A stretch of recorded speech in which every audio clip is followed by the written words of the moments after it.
Bonjour, je suis Nathalie Jankowski et aujourd'hui mon défi c'est de t'expliquer qu'est-ce que conscientiser. Eh bien conscientiser ce serait comme comprendre et trouver la source du courant d'air dans ta maison.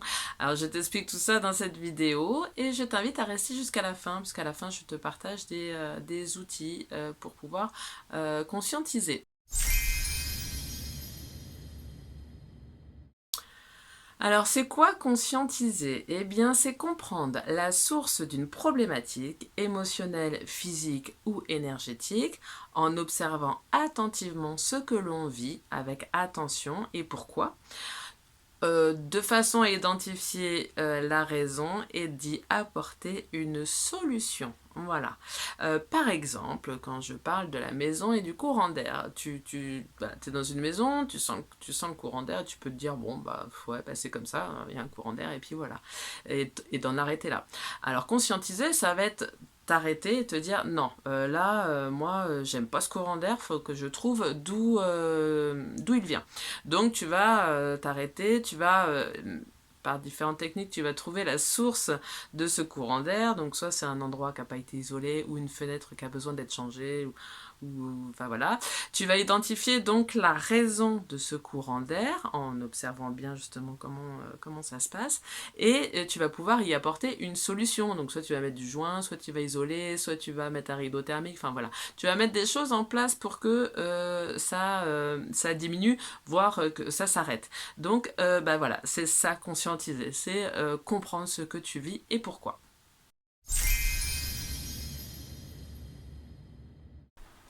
Alors pourquoi conscientiser? Eh bien, pour tout simplement se comprendre soi-même.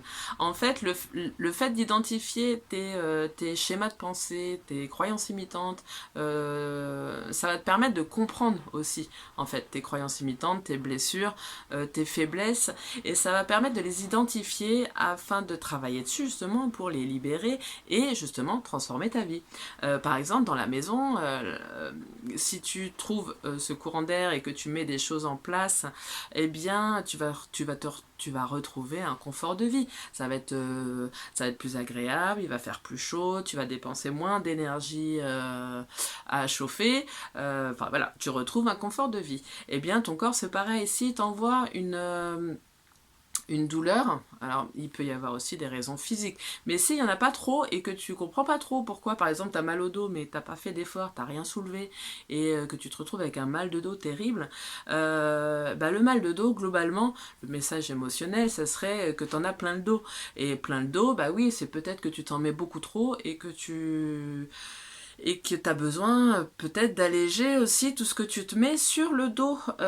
Donc tu vas peut-être en écoutant le message, tu vas te dire ah oui bah peut-être que ouais bon là je vais m'alléger un petit peu ou tu vas déléguer un peu plus. Enfin en tout cas tu vas mettre des choses en place pour ton confort de vie et de corps. Euh, Si tu as mal aux dents, d'un coup, c'est pareil, ça tu l'expliques pas trop. Donc ce serait intéressant d'aller voir le message émotionnel, parce que le mal dedans, c'est le mal en dedans. Donc souvent c'est relié à la colère ou à la rage non exprimée. Donc ça pourrait être intéressant de dire, ah ouais, alors ça fait 3 jours que j'ai mal aux dents, mais pourquoi?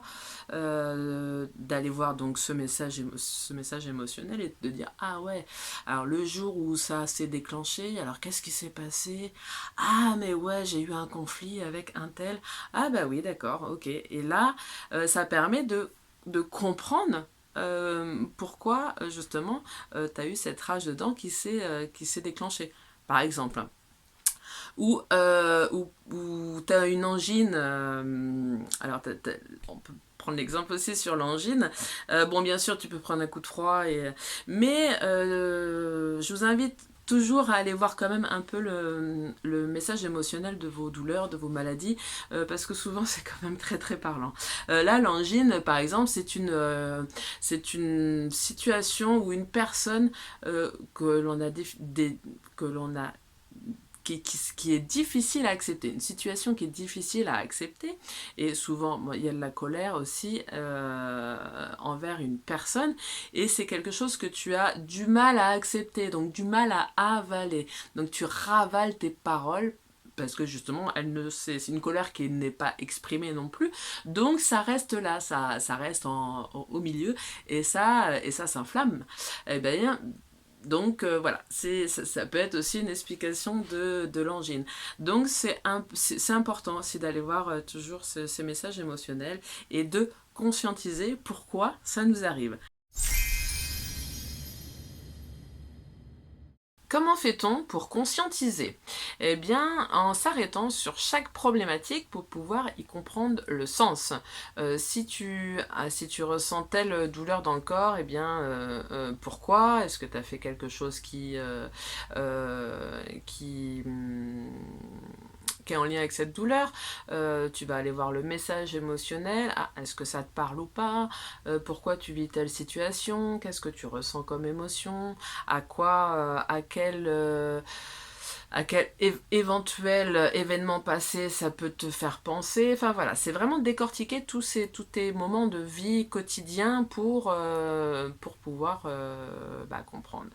Par exemple, pour justement le courant d'air dans la maison, eh bien tu t'es arrêté pour aller comprendre d'où vient ce courant d'air. Eh bien, pareil, dans le corps, quand tu vas avoir une douleur ou une maladie, plutôt que de se ruer de suite sur des médicaments ou un rendez-vous chez le médecin, il est bien de se poser, de s'arrêter, de se dire, ah, alors qu'est-ce que ça vient dire en moi? Est-ce que ça serait... tiens, est-ce que je vais aller voir le message émotionnel, voir si ça me parle ou pas? Tiens, on va essayer de décortiquer un peu la chose. Alors peut-être que c'est juste une raison médicale, et voilà, mais des fois, en y mettant de la conscience comme ça, tu peux découvrir aussi donc le message qui est juste au moment où tu le lis, et ça peut t'apporter vraiment des solutions et puis des explications par rapport à certaines choses. Voilà comment on vit, comment on conscientise en fait. Et si tu as envie de pousser un peu plus, je t'invite à lire Écoute ton corps de Lise Bourbeau. Alors, c'est pas un livre sur la conscientisation, mais par contre, vu que je parle de douleur dans le corps, qu'est-ce que ça veut dire, quel message, eh bien, ce livre explique beaucoup ces liens émotionnels. Et comme le titre, hein, Écoute ton corps, parce que oui, il est bien de se reconnecter à son corps, de mettre de la conscience dans tout ce que l'on vit, parce que ça permet de se reconnecter vraiment comme là, le corps, ça permet de se reconnecter avec son corps et de pouvoir comprendre qu'à chaque douleur, chaque chose qu'il t'envoie, c'est pour t'envoyer un message. Donc dans ce livre, c'est assez riche justement de compréhension au niveau de ça. Donc c'est pas pour continuer sur la conscientisation, mais si tu as envie de conscientiser tes douleurs, ton mal-être au niveau de ton corps, eh bien ça c'est plutôt voilà, ça va continuer sur le sujet. Voilà. Eh bien je te remercie d'avoir regardé cette vidéo jusqu'au bout. De toute façon, comme je dis justement, le fait d'aller voir dans ce livre, vous allez pouvoir expérimenter vous-même, et tu vas pouvoir te dire, tiens, j'ai telle douleur, ah bah oui, c'est en lien avec ça, ah ok, je comprends, donc voilà, ça va permettre que tu expérimentes toi-même et que tu te fasses ton propre point de vue, et que tu gardes ton pouvoir. Voilà, sur tes opinions, et le fait d'expérimenter va te permettre de pouvoir comprendre justement les douleurs de ton corps et la conscientisation. Voilà. Alors je te remercie d'avoir regardé cette vidéo jusqu'au bout. Merci de me dire dans les commentaires si mon défi, si tu as compris ce que c'était le conscientiser, parce que j'avoue c'était pas évident. mais voilà, des défis réussis, je suis arrivée au bout. Voilà, donc je t'invite à t'abonner pour me soutenir dans mes défis, parce que ça me permet de me soutenir. Et voilà, et bien je t'invite aussi à regarder, si tu, là vu je parlais de la conscientisation et puis des douleurs, et bien ça peut être, il y a une autre vidéo qui parle de la libération émotionnelle, donc ça peut être aussi en lien avec justement pourquoi conscientiser. Du coup, ça te fait conscientiser quoi? Bah, des failles émotionnelles, donc et pour faire de la libération émotionnelle. Enfin voilà, ça peut être intéressant à regarder pour la suite. Voilà, et bien merci. Bah merci, merci.